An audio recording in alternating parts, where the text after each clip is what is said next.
जर माणसाला स्वतः संबंधी प्रेम असेल तर त्याने स्वतःवर दक्षतेने लक्ष ठेवले पाहिजे.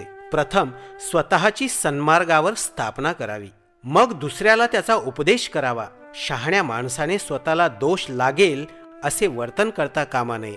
स्वतःचे दमन करणे हे फार कठीण आहे असे म्हणतात.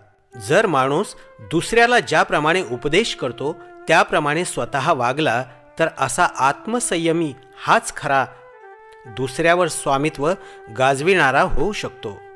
स्वतः केलेल्या पापाबद्दल स्वतःलाच भुर्दंड भरावा लागतो. माणूस स्वतःला स्वतःच शुद्ध करू शकतो, तेथे दुसरा कोणी शुद्ध करण्याला येत नाही. युद्धात शेकडो वीरांना जिंकणारा परमवीर नसून जो आत्मविजय मिळवतो तोच परमवीर होय. प्रथम स्वतःचीच सन्मार्गावर स्थापना करावी व मग दुसऱ्याला त्याचा उपदेश करावा. शहाण्या माणसाने स्वतःला दोष लागेल असे वर्तन करता कामा नये. स्वतःचे दमन करणे हे फार कठीण आहे असे म्हणतात. जर माणूस दुसऱ्याला ज्याप्रमाणे उपदेश करतो त्याप्रमाणे स्वतः वागला तर असा आत्मसंयमी हाच खरा दुसऱ्यावर स्वामित्व गाजविणारा होऊ शकतो. मनुष्य हा स्वतःच स्वतःचा संरक्षक असतो. त्याला दुसरा कोण संरक्षक असणार? जो स्वतःच स्वतःचे रक्षण करू शकतो त्याला स्वतःसारखा दुसरा संरक्षक मिळणे दुर्लभ आहे. जर माणसाला स्वतः संबंधी प्रेम असेल तर त्याने स्वतःवर दक्षतेने लक्ष ठेवले पाहिजे. स्वतः केलेल्या पापाबद्दल स्वतःलाच भुर्दंड भरावा लागतो. माणूस स्वतःला स्वतःच शुद्ध करू शकतो, तेथे दुसरा कोणी शुद्ध करण्याला येत नाही. मनुष्य हा स्वतःच स्वतःचा संरक्षक असतो, त्याला दुसरा कोण संरक्षक असणार? जो स्वतःच स्वतःचे संरक्षण करू शकतो त्याला स्वतःसारखा दुसरा संरक्षक मिळणे दुर्लभ आहे. प्रज्ञा, न्याय आणि सत्संगती. बुद्धिमान व्हा, न्यायी व्हा आणि सत्संगती धरा, हा बौद्ध जीवन मार्ग आहे. जो मनुष्य काय वर्ज्य करावे हे तुम्हाला दाखवितो, जो तुमच्या दोषाबद्दल तुम्हाला वाक्ताडन करतो आणि जो बुद्धिमान आहे अशा माणसाच्या मागून ज्याप्रमाणे गुप्तधन दाखविणाऱ्या माणसामागून तुम्ही जाता त्याप्रमाणे तुम्ही जात राहा. अशा सत्पुरुषांचे अनुयायीत्व हे तुमचे वाईट करणार नाही, भलेच करेल. जो चुकल्यास रागे भरतो, जो शिकवितो, अनुचित करण्याचा प्रतिबंध करतो, तो सुजनांना प्रिय आणि दुर्जनांना अप्रिय वाटतो. पापी आणि नीच मनुष्यांची संगत करू नका. सदाचारी पुरुषाशी मैत्री करा, श्रेष्ठ पुरुषाची मैत्री करा. जो धर्मामृताचे सेवन करतो त्याचे मन गंभीर असते आणि जीवन सुखी असते. सज्जन हे श्रेष्ठ पुरुषाने उपदेशिलेल्या धर्माने आनंद पावतात. पाटकार माळी कालव्यातून आपल्या इच्छेप्रमाणे पाण्याला वळण देतो. बाणाकार बाणाला नीट वळवितो. सुतार लाकडाच्या ओंडक्याला वळण देतो. त्याप्रमाणे शहाणे लोक स्वतःला नियमानुसार वागण्याचे वळण देतात. ज्याप्रमाणे भरभक्कम कातळ हा वाऱ्याने कंप पावत नाही त्याप्रमाणे शहाणी माणसे निंदा अथवा स्तुतीने विचलित होत नाहीत. ज्याप्रमाणे खोल आणि निष्कंप तळे शांत दिसते त्याप्रमाणे धम्मश्रवणानंतर शहाणी माणसे शांत आणि गंभीर बनतात. सत्पुरुष कोणत्याही परिस्थितीत दक्षतेने चालतात. ते इच्छातृप्तीच्या निमित्ताने बोलत नसतात. सुखाचा स्पर्श होवो अथवा दुःखाचा स्पर्श होवो ते कधीही आनंदाने उत्पन्न झालेले किंवा निराशेने पछाडलेले दिसत नाहीत. जोपर्यंत पापाची घडी भरलेली नाही तोपर्यंत मूर्ख माणसाला पाप हे मधासारखे गोड वाटते, परंतु जेव्हा पाप पक्व होते तेव्हा मूर्ख माणसाला दुःखात बुडून जावे लागते. मूर्ख मनुष्याला आपण पाप केव्हा करीत आहोत हे कळत नाही, परंतु दुष्ट मनुष्य मात्र आपल्याच दुष्कृत्याने अग्नीप्रमाणे जळत असतो. जो जागा आहे त्याला रात्र प्रदीर्घ वाटते. जो थकलेला आहे त्याला एक मैलाचा पल्ला लांब लचक वाटतो. ज्याला धर्माचे ज्ञान नाही अशा मूर्खाला जीवनही प्रदीर्घ वाटते. जीवन प्रवाशाला स्वतःहून श्रेष्ठ किंवा स्वतःच्या योग्यतेचा पुरुष भेटला नाही तर त्याने निग्रहाने एकलेपणानेच प्रवास करावा, परंतु मूर्खाचा सहवास मात्र कधीही करू नये. ही माझी दौलत, हे माझे पुत्र ह्या विचाराने मूर्ख मनुष्याला सारखी पीडा होत असते. तो स्वतःचाच स्वामी नसतो, तर मग स्वतःच्या दौलतीचा आणि पुत्रांचा स्वामी तो कसा होणार? मूर्ख ज्या प्रमाणात स्वतःचा मूर्खपणा ओळखतो त्या प्रमाणात तो शहाणा असतो, परंतु जो मूर्ख स्वतःला शहाणा समजतो तो खरोखर पुरा मूर्ख होय. मूर्ख मनुष्याला आयुष्यभर सत्संगती लाभली तरी ज्याप्रमाणे पळीला आमटीची चव कळत नाही त्याप्रमाणे त्याला लाभलेल्या सत्संगतीचे सत्य समजत नाही. बुद्धिमान माणसाला एक पळभर शहाण्या माणसाचा सहवास लाभला तरी ज्याप्रमाणे जिभेला आमटीची चव कळते त्याप्रमाणे त्याला तत्काळ सत्संगतीचे सत्य कळून आल्याशिवाय राहणार नाही. अल्पबुद्धीचे मूर्ख हे स्वतःचेच शत्रू असतात, कारण ते दुष्कृत्य करतात आणि त्याची कटुफळे त्यांना चाखावी लागतात. ज्या कर्माबद्दल पश्चाताप करावा लागतो आणि ज्याचे फळ रडत भोगावे लागते ते कर्म नीट झाले नाही असे समजावे. जे कर्म केले असता पश्चाताप करावा लागत नाही आणि ज्याचे फळ आनंदाने भोगता येते ते कर्म चांगल्या रीतीने झाले आहे असे समजावे. जोपर्यंत दुष्कर्माचे फळ भोगावे लागत नाही तोपर्यंत मूर्खाला ते मधासारखे गोड वाटते, परंतु ते कर्म जेव्हा पतन होते तेव्हा मूर्खाला दुःख भोगावे लागते. दुष्कर्म जगत प्रसिद्ध झाले की ते दुःखात पर्यवसित होते आणि ते करणाऱ्या मूर्खाचे सुदैव नष्ट होते. फार काय ते त्याचा शिरच्छेदही करते. मूर्खाला खुशाल खोटी प्रसिद्धी, भिक्खूमध्ये अग्रमान, विहारात स्वामित्व, लोकांमध्ये सन्मान याची खुशाल हाव धरू द्या. केस पिकले म्हणून काही मनुष्य वडील ठरत नाही. त्याचे वय कितीही होऊ द्या त्याला लोक पोकळ डौलाचा म्हातारा म्हणूनच म्हणणार. जो सत्यवान, सद्गुणी, कारुणिक, संयमी, नेमस्त, शुद्धाचरणी आणि शहाणा आहे लोक त्यालाच वडील समजतात. कितीही बहुभाषी असला, वर्णाने कितीही सुंदर असला तरीही जो मत्सरी, कृपण, अप्रामाणिक आहे तो सन्मानास पात्र ठरत नाही. ज्या ठिकाणी हे सर्व दुर्गुण नाहीत, ज्याचे दुर्गुणाचे आमूलाग्र उच्चाटन झालेले असते, जो दोषमुक्त आणि शहाणा असतो तोच सन्माननीय असतो.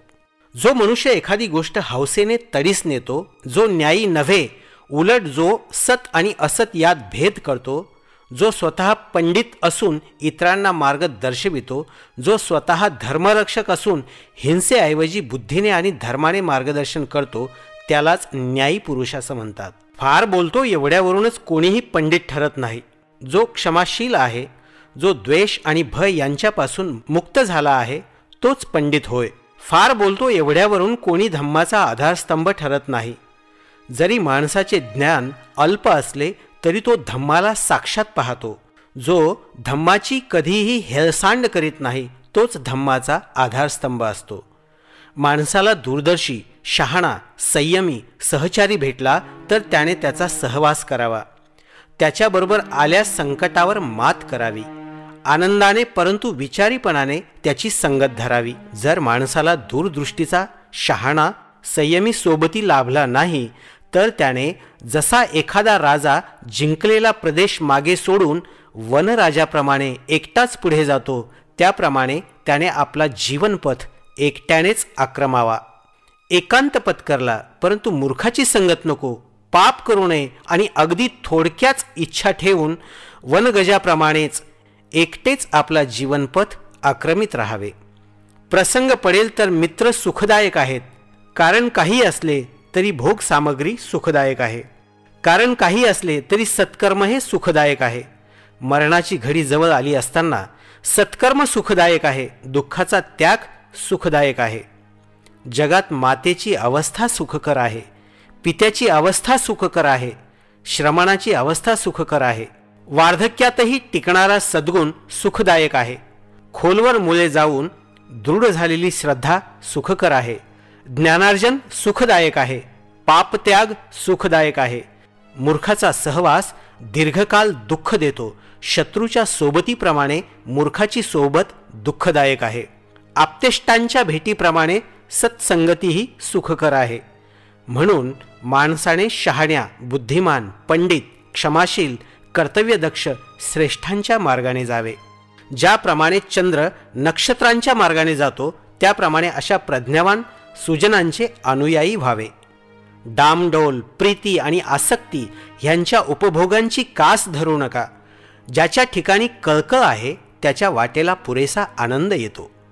आंतरिक तळमळीने पंडित जेव्हा अंगच्या गर्वाचा निराश करतो तेव्हा तो शहाणपणाच्या एकाहून एक उंच अशा शिखरावर चढून मूर्खाकडे तुच्छतेने पाहत असतो.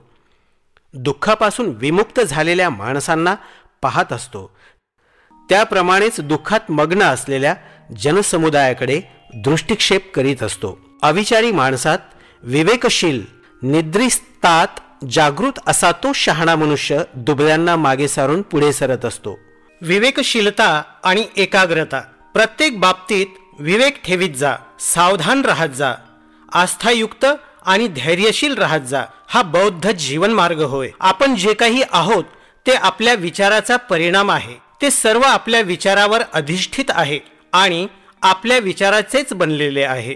जर मनुष्य दुर्विचाराने बोलू लागेल, कृती करू लागेल, तर दुःख त्याचा पाठलाग करीत राहते. शुद्ध विचाराने बोलले आणि चालले तर सौख्य चालून येते. म्हणून शुद्ध विचारांना अतिशय महत्त्व आहे. अविचारी बनू नका. आपल्या विचारावर लक्ष असू द्या. कर्दमात रुतलेला हत्ती ज्याप्रमाणे आपली मोकळीक करण्यासाठी झटतो, त्याप्रमाणे असत मार्गापासून आपली मुक्तता करा. शहाण्या माणसांनी आपल्या विचाराची राखण करावी, कारण ते कळायला कठीण, अतिशय धूर्त असून जिकडे वाट मिळेल तिकडे ते सैराटासारखे धावत राहतात. सुरक्षित विचार हे सौख्यदाते आहेत. कशा तरी साकारलेल्या घरात पावसाचे पाणी गळत राहते, त्याप्रमाणे चिंतन रहित मनात विकार प्रवेश करतात. ज्याप्रमाणे व्यवस्थित साकारलेल्या घरात पावसाचे पाणी गळत नाही, त्याप्रमाणे चिंतनयुक्त मनात विकाराला प्रवेश लाभत नाही. माझे मन एकेकाळी वाट मिळेल तिकडे आणि वाटेल तसे भरकटत होते, परंतु ज्याप्रमाणे माहूत अंकुशाने क्षुब्ध गजाला वळवित असतो, त्याप्रमाणे मी आता आपल्या मनावर स्वामित्व गाजवित आहे.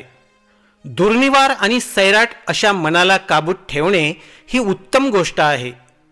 काबूत ठेवलेले मन सुखाचे उगमस्थान आहे. दूरवर भटकणाऱ्या मनाला लगाम घालणारे कामबंधनापासून विमुक्त होतात.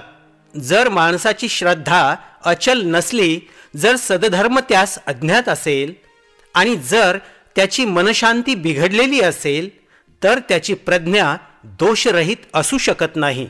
एक द्वेष्टा दुसऱ्या द्वेष्टाला किंवा एक शत्रू दुसऱ्या शत्रूला जितका उपद्रव देतो, त्यापेक्षा वाईट मार्गाकडे वळलेले माणसाचे मन अधिक उपद्रव निर्मिते.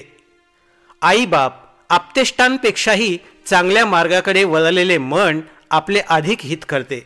जागरूकता, कळकळ आणि धैर्य अर्थात अप्रमाद आणि वीर्य. शहाणा मनुष्य आपल्या जागरूकतेने निष्काळजीपणा बाजूला सारून प्रज्ञेच्या शिखरावर चढतो आणि दुःख विमुक्त होऊन तो तेथून दुःखात सापडलेल्या मानवजातीकडे पाहत असतो. शहाण्या माणसाच्या दृष्टीस मूर्ख हा पर्वत शिखरावरून दरीतील दिसणाऱ्या माणसासारखा आहे.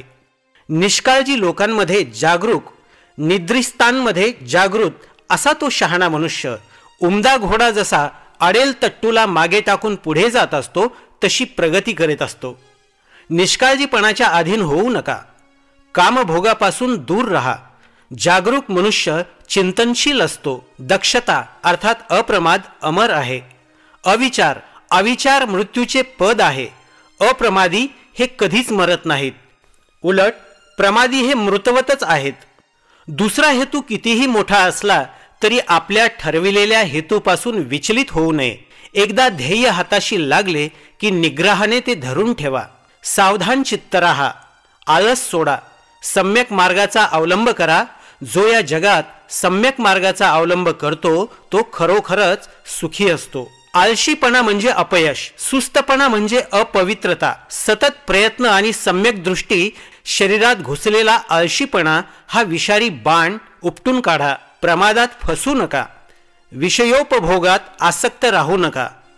अप्रमत्त बना व ध्यानात मग्न राहून विपुल सुख संपादन करा.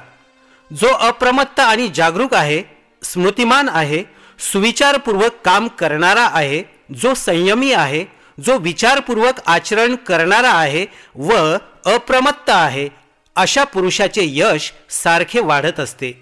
दुःख आणि सुख, दान आणि कर्म. दारिद्र्य हे दुःखाचे उगमस्थान आहे, परंतु दारिद्र्य नाशाने सुख लाभेलच असे नाही. सुख लाभते ते उच्च राहणीवर अवलंबून नसून ते उच्च संस्कृतीवर अवलंबून आहे. हा बौद्ध जीवनमार्ग होय. क्षुधा हा एक भयंकर रोग आहे. आरोग्य ही सर्वश्रेष्ठ देणगी आहे. समाधान ही सर्वश्रेष्ठ संपत्ती आहे. विश्वास हे सर्वश्रेष्ठ नाते आहे आणि निर्वाण हे सर्वश्रेष्ठ सुख आहे. जे आपला द्वेष करतात त्यांचा द्वेष न करता आपण सुखाने राहायला शिकले पाहिजे. रुग्णयत माणसांत आरोग्य राखून आपण सुखाने राहायला शिकले पाहिजे. लोभी माणसात आपण निर्लोभता ठेवून सुखाने राहायला शिकले पाहिजे. शेत जसे तणाने नाश पावते त्याप्रमाणे मानवजात दुर्विकाराने नाश पावते. म्हणून वितराग पुरुषांना दिलेले दान महान फलदायी होते. शेत जसे तणाने नाश पावते त्याप्रमाणे मानवजात गर्वाने नाश पावते. म्हणून गर्वरहित पुरुषांना केलेले दान महान फलदायक होते. शेत जसे तणाने नाश पावते त्याप्रमाणे मानवजात विषयोपभोगाने नाश पावते. म्हणून विषयानासक्त पुरुषांना केलेले दान महान फलदायी होते. धर्मासाठी केलेले दान हे सर्वश्रेष्ठ दान आहे. धर्माचे माधुर्य सर्व माधुर्यात श्रेष्ठ आहे. धर्मापासून होणारा आनंद हा सर्व आनंदात श्रेष्ठ आहे. विजयातून द्वेष उत्पन्न होतो, कारण जीत हा दुःखी असतो. जय पराजयाची भावना सोडून जो समाधान वृत्तीत राहतो तो सुखी होतो. कामासारखा दुसरा अग्नी नाही, द्वेषासारखे चुकीचे निशाण नाही, शरीरासारखे दुसरे दुःख नाही आणि शांतीसारखे सुख नाही. दुसरे काय अपशब्द बोलतात, काय दुष्कृत्य करतात, काय पूर्ण करतात व काय अपुरे सोडतात यावर दृष्टी ठेवू नका. आपण काय पूर्ण केले आणि काय अपुरे सोडले यावर लक्ष ठेवणे अधिक चांगले. जे विनयशील आहेत, जे चित्तबुद्धी व्हावी म्हणून इच्छितात, जे अनासक्त आहेत, एकांत प्रिय आहेत, ज्यांचे आचरण शुद्ध आहे, जे विवेकशील आहेत, त्यांचे जीवन नेहमीच खडतर असते. तेजस्वी घोड्याला भरधाव धावण्यासाठी चाबकाचा फटकारा लागत नाही. जगामध्ये त्या तेजस्वी घोड्यासारखा कोणी आहे काय की जो दोषास्पद नाही, ज्याला ठपका लावण्याची वेळ पडलेली नाही. कोणाशीही कठोरतेने बोलू नका. दुसऱ्याशी जसे बोलाल तसे प्रत्युत्तर येईल. क्रोधयुक्त भाषण दुःखकारक आहे आणि आघात केला तर प्रत्याघात होईल. रथाच्या चाकाला जशी खीळ त्याप्रमाणेच ह्या जीवनाला स्वातंत्र्य, नम्रता, सदिच्छा, निस्वार्थीपणा आहेत. हा बौद्ध जीवनमार्ग आहे. ढोंग, खोटे बोलू नये. खोटे बोलण्यास दुसऱ्याला प्रवृत्त करू नये. खोटे बोलण्याच्या कृत्याला संमती देऊ नये. सर्व प्रकारचे असत्य भाषण टाळावे. तथागत जसे वागतात तसे बोलतात. ते यथाभाषी तथाकारी आणि यथाकारी तथाभाषी असल्यामुळे त्यांना तथागत म्हणतात. हा बौद्ध जीवनमार्ग आहे. सम्यक मार्गानुसरण, सम्यक मार्ग निवडा आणि त्यापासून विचलित होऊ नका. मार्ग विपुल आहेत, परंतु सर्वच काही सम्यक मार्गाकडे नेत नसतात. सम्यक मार्ग हा केवळ थोडक्यांच्या सुखासाठी नाही, तो बहुजन सुखासाठी आहे. तो प्रारंभी, मध्ये आणि शेवटीही कल्याणप्रद असला पाहिजे. सम्यक मार्गाचे अनुसरण म्हणजे बौद्ध जीवन मार्गाचे अनुसरण होय. अष्टांग मार्ग हा श्रेष्ठ मार्ग आहे. सर्व श्रेष्ठ सत्यांमध्ये सत्य चतुष्ट आहे. श्रेष्ठ वैषयिक अनासक्ती हा सर्वश्रेष्ठ गुण आहे आणि ज्याला हे पाहण्याची दृष्टी आहे तो श्रेष्ठ पुरुष होय.